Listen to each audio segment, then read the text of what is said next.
গতকাল গভীর রাতে উদয়পুর কাঁকড়াবন হাসপাতাল চৌমুহনী ইচ্ছাছড়া এলাকায় আগুনে সাতটি দোকান পুড়ে ছাই হয়ে যায়।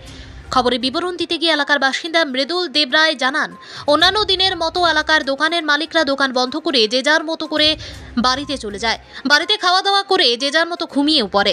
হঠাৎ আগুনের লেলিহান শিখা দেখে লোকজন চিৎকার শুরু করলে পার্শ্ববর্তী এলাকার লোকজন ঘটনাস্থলে ছুটে আসে। খবর দেওয়া হয় কাঁকড়াবন স্থিত অগ্নি নির্বাপক দপ্তরে।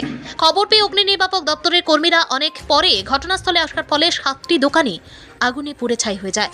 এর মধ্যে মিষ্টির দোকান, মোবাইল মেরামত দোকান, গ্রসারি দোকান, পানের দোকান ছিল। ক্ষয়ক্ষতির পরিমাণ আনুমানিক 70 থেকে 80 লক্ষ টাকা হবে বলে ধারণা করা হচ্ছে। এলাকার লোকজন সহ স্থানীয় ব্যবসায়ীদের অভিযোগ, অগ্নি নির্বাপক দপ্তরের কর্মীরা যদি খবর পাওয়া মাত্রই চলে আসতো তাহলে হয়তো এতটা ক্ষতি হতো না। তাদের বিলম্বে আসার ফলে 7টি দোকানের মালিক আজ সর্বহারা হয়ে গেছে।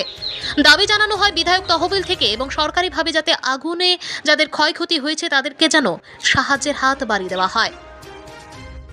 কালকে রাত্রে কয়টার সময় আগুন লেগেছে? অনুমানিক 1:20 হসপিটাল চৌমুহনী আগুন লাগছে। ওই সময় কারেন্ট ছিল না। অত্র এলাকাবাসী দেখার পরে আমরা সবাই এই জায়গাতে এসেছি। এসে দেখলাম আধা করে আগুন জ্বলছে।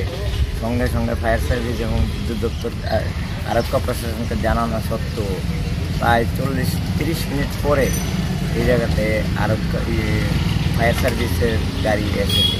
আসার পরে তাদের কোনো জল নাই।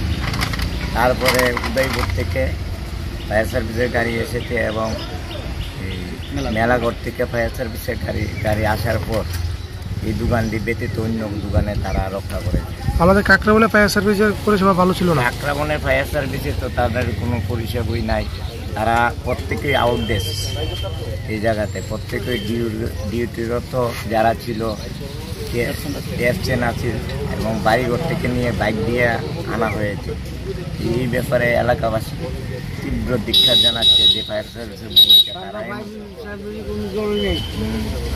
ফায়ার সার্ভিস পারফর্মস তাদের, এতে এলাকাবাসী আরও বড় ধরনের ঘটনা হতে পারবে।